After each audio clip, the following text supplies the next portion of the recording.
bulan Rajab itu adalah bulannya Allah. Maka di situ kita dianjurkan untuk banyak-banyak istighfar, mendekatkan diri kepada Allah.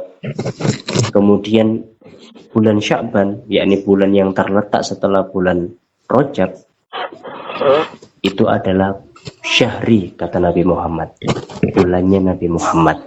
Maka kita dianjurkan untuk memperbanyak sholawat dan juga memperbanyak pujian kepada Nabi Muhammad SAW.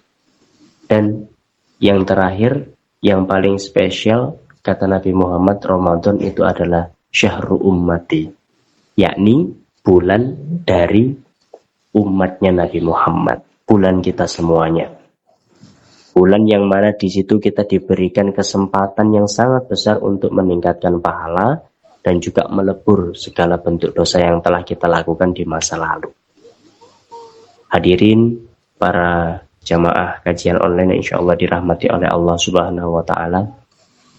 Lalu dalam memahami hadis ini, apakah kemudian kita hanya memahami secara tekstualis saja, yakni dengan artian berarti kalau bulan Rajab kita harus istighfar saja, kalau bulan Sya'ban kita harus sholawat saja? Tidak, maknanya bukan seperti itu. Maksud daripada Rasulullah bersabda seperti itu adalah amalan yang dianjurkan untuk dilakukan pada saat itu. Kalaupun di bulan Rajab kita kemudian melakukan amalan ibadah yang baik lainnya, pasti sangat diperbolehkan dan juga dianjurkan. Maka ayo mulai dari sekarang bersama-sama kita itu untuk memahami Islam itu yang kafah, yang secara menyeluruh. Jangan sampai kita memahami Islam itu hanya sepotong-sepotong. Karena Islam itu agama yang kompleks, agama yang rahmatan lil alamin, menyeluruh bagi seluruh alam. Bukan hanya bagi manusia, tapi seluruh alam semesta yang ada di dunia. Saya kasih contoh bahwasanya Islam itu merupakan agama yang sangat matang dan juga sangat menyeluruh.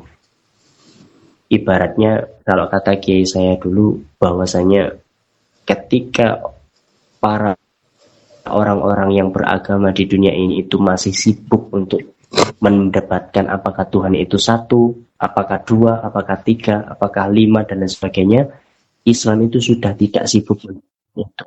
Islam sudah fokus kepada memperbaiki tatanan-tatanan sampai terumit sekalipun. Jadi Islam itu sudah nggak fokus ke pondasi, sudah fokus kepada aksesoris sebuah rumah ketika kita analogikan sebagai rumah. Nah, salah satu contohnya adalah di dalam Al-Quran itu terdapat banyak sekali ayat-ayat yang mana ketika kita teliti bahasanya ternyata merupakan bahasa yang bukan hanya sekedar memperhatikan keindahan, tapi juga memperhatikan makna. Memang Al-Quran indah, tapi bukan hanya sebagai keindahan belaka, tapi maknanya betul-betul memang dipikirkan oleh Allah Subhanahu wa Ta'ala. Kita kasih contoh ya, ayat yang memang berhubungan dengan bulan Ramadan dan juga sering sekali diartikan dan disampaikan ketika momen-momen bulan Ramadan. Baqarah ayat 183. A'udzu billahi minasyaitonir rajim. Ya ayyuhalladzina amanu kutiba 'alaikumus syiyamu kama kutiba 'alal ladzina min qablikum la'allakum tattaqun. Di sini banyak sekali yang mengartikan bahwasanya ya ayyuhalladzina amanu, wahai orang-orang yang beriman, kutiba 'alaikumus syiyam, kamu diwajibkan untuk berpuasa, kama kutiba 'alal ladzina min qablikum, sebagaimana orang-orang sebelummu yang juga diwajibkan untuk berpuasa, la'allakum tattaqun, agar kamu menjadi bertakwa. Nah, ada beberapa miskonsepsi yang sering sekali tidak disampaikan di dalam ayat ini. Menurut ilmu balaghah, yakni ilmu kaidah bahasa dan juga sastra di dalam Al-Quran, kata la'alla itu tidak hanya bermakna barangkali. Nah, kalau dalam bahasa Arab biasanya kan di dasar kita akan dijelaskan la'alla itu barangkali, karena itu adalah kalimat mengharapkan. Kalau kita berpuasa, kita diharapkan setelah berpuasa akan menjadi orang-orang yang bertakwa. Padahal ketika ada kata la'alla yang jatuh setelah kata amanu, maka di situ nanti bisa diartikan la'allanya itu bukan menjadi barangkali lagi, tapi menjadi pasti. Nah, ini menurut ilmu balaghah. Kemudian yang menjadikan ini menarik adalah banyak orang-orang yang menyangkal, saya itu sudah berpuasa di bulan Ramadan. Katanya Allah dalam Quran surat Al-Baqarah ayat 183, kalau saya berpuasa maka saya akan jadi orang yang bertakwa. Apakah ayat ini salah? Tidak. Kesalahannya bukan ada pada puasanya, tapi bisa jadi kesalahannya adalah dari kitanya. Kalau kita memang betul-betul berpuasa di bulan Ramadan 30 hari penuh bagi yang laki-laki ya. Kalau yang perempuan mungkin pasti ada liburnya ketika memang tidak hamil dan juga masih muda. Nah, ketika kita betul-betul melakukannya, pasti dijamin kita akan menjadi orang-orang yang bertakwa. Kita nggak usah bicara masalah agama dulu deh. Kita bicara sains dulu. Di dalam, meskipun agama dan sains sebenarnya tidak bisa dipisahkan ya. Tapi menurut orang-orang sains, ketika di ilmu pengetahuan itu ada penelitian ditemukan bahwasannya orang yang melaksanakan suatu hal selama 3 hari, itu dia akan menjadi sebuah kebiasaan. Dan orang yang melakukan suatu hal selama 30 hari, dia akan bisa menjadi karakter. Nah, di sini poin pentingnya adalah pada 30 hari tersebut. Mengapa puasa Ramadan 30 hari? Bisa jadi karena salah satunya adalah Allah ingin membentuk karakter kita untuk menjadi orang-orang yang bisa menahan emosi dan juga menahan lapar dan juga haus, untuk saling berempati kepada para saudara-saudara kita yang tidak memiliki rezeki yang seperti kita. Maka di sini bisa kita simpulkan bahwasanya secara ilmu pengetahuan saja ternyata 1 bulan itu tidak main-main. Kenapa kok ada 1 bulan? Karena Allah ini membentuk karakter kita. Nah, sekarang kita kembali lagi ke ayat yang tadi. Berarti secara teori ilmu pengetahuan saja, la'allakum tattaqun, yang berarti pasti kalau kamu sudah melakukannya akan menjadi orang yang bertakwa, itu sudah terbuktikan. Karena memang kalau kita melaksanakannya secara rutin 30 hari pasti bisa menjadi karakter kita, yang mana kita nanti kemudian bisa menjadi hamba-hamba Allah yang bertakwa. Nah, ini salah satu bentuk keunikan serta salah satu bentuk keindahan dan keajaiban Al-Quran. Ternyata tidak main-main kata-katanya, bukan hanya memperhatikan keindahan tapi juga makna yang sangat mendalam. Kemudian berkaitan dengan puasa juga, saya selalu menggembor-gemborkan ini karena menurut saya itu penting, yakni tentang tata cara berpuasa itu sendiri. Banyak orang yang mungkin sangat memperhatikan tentang manfaat, khasiat, pahala dan lain sebagainya tentang puasa, tapi dia lupa untuk mempelajari hal yang mendasar tentang puasa itu sendiri. Mungkin karena beberapa orang merasa itu sudah merupakan hal yang dipelajari ketika kecil, ketika kita sudah besar mau mempelajarinya akhirnya dia malu atau lain sebagainya. Tapi menurut saya ini betul penting untuk kita selalu review ketika menjelang puasa Ramadan. Kita ulang lagi, kita perbarui pengetahuan kita mengenai berpuasa di bulan Ramadan. Yakni apa? Yang pertama, terkait dengan masalah rukun puasa. Memang cuma 2. Yang pertama niat, yang kedua adalah imsak atau menahan diri dari segala hal yang membatalkan puasa. Segala hal yang membatalkan puasa ya, bukan hanya makan dan minum, bisa jadi marah, emosi dan lain sebagainya. Maka menahan diri ini harus dilakukan mulai dari terbitnya fajar sampai terbenamnya matahari. Ya, seperti yang biasa kita lakukan mulai dari sampai azan maghrib. Nah, kita bahas yang pertama dulu. Yang pertama adalah tentang niat.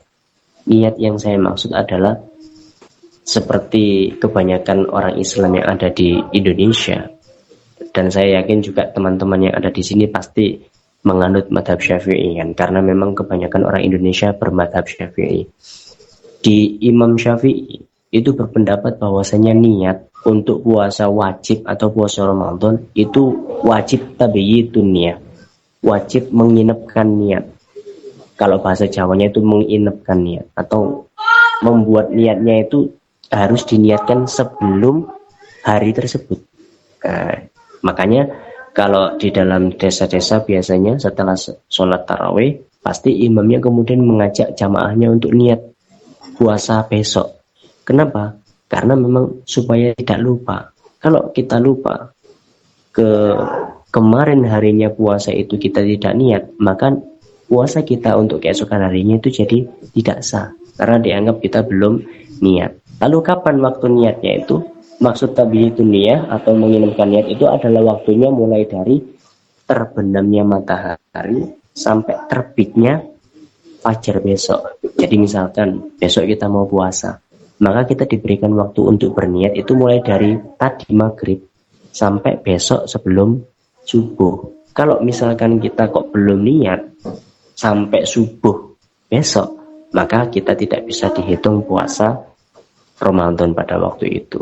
Nah itu kemudian yang menjadikan kenapa niat kita dalam bahasa lafadznya sebenarnya niatkan di hati, tapi ulama menggambarkan kita untuk meniatkan tersebut melalui lisan, karena at-talafudzu binniyah itu sunnah, melafadzkan niat itu sunnah. Sebenarnya niat yang wajib adalah yang dalam hati.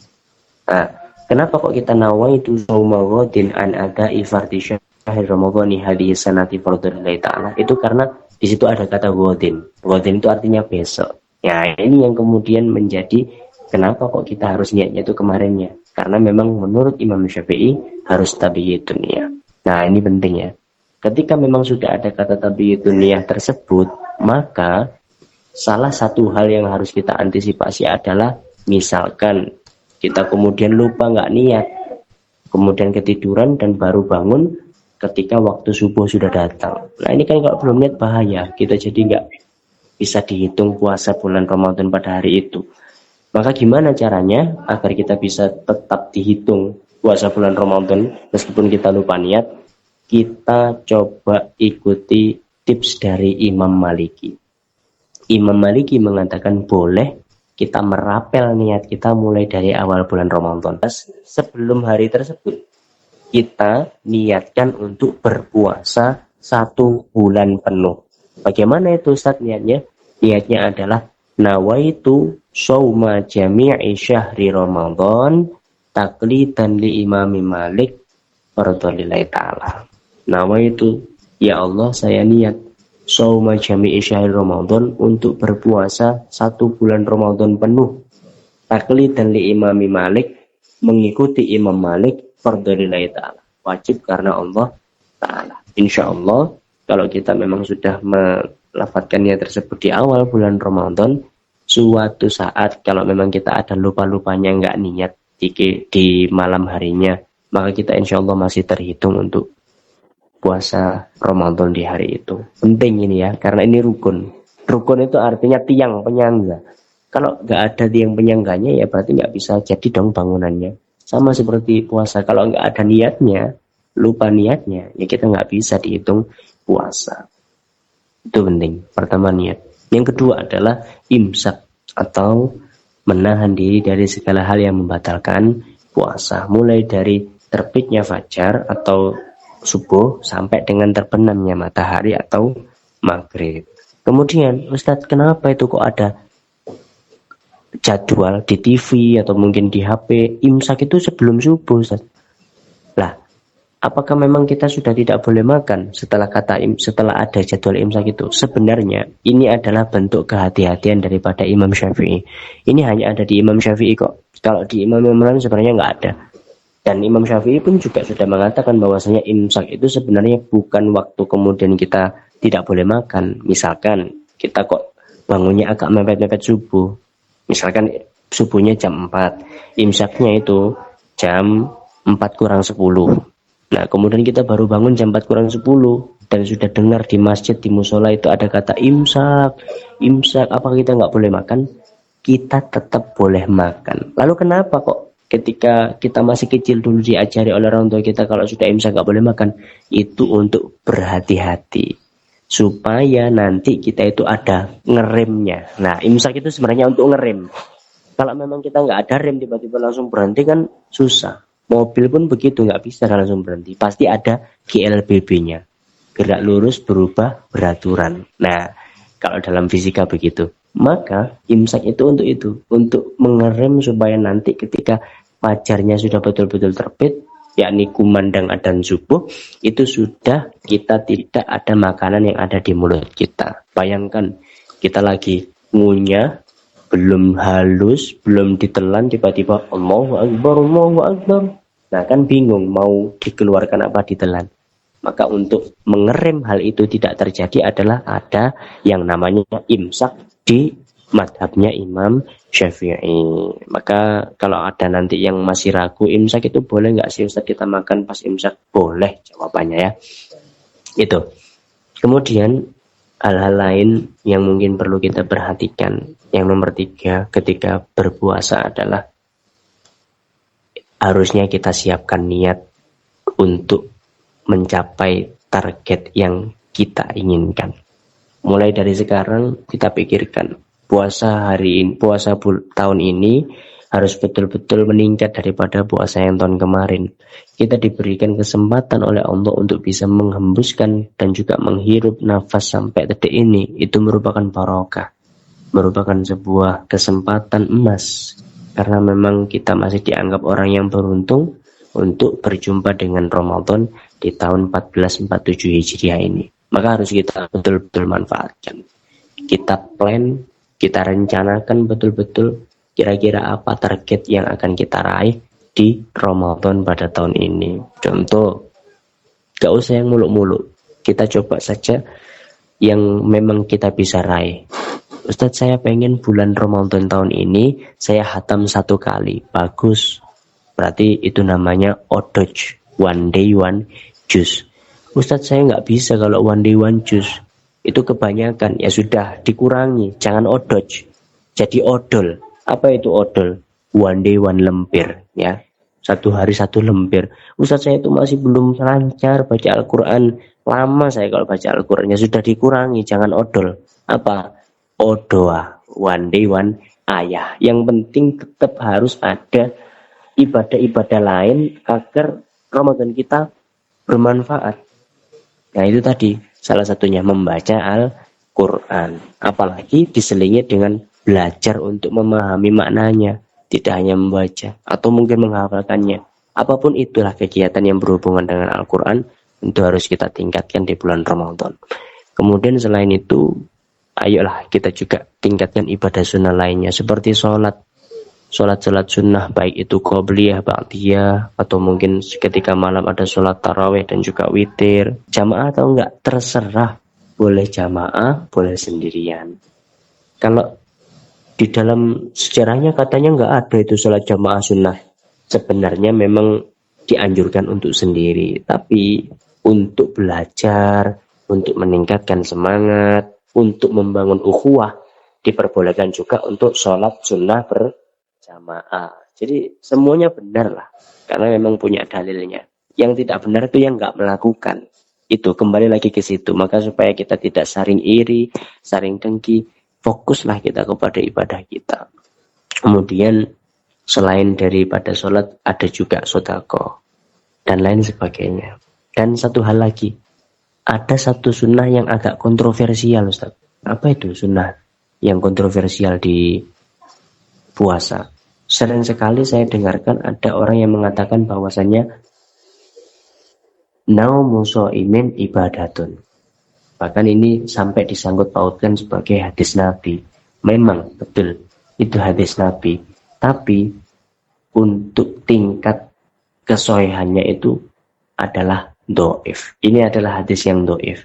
Bahkan sampai cenderung kepada hadis palsu. Hadis yang lemah dan juga bahkan cenderung sampai ke palsu.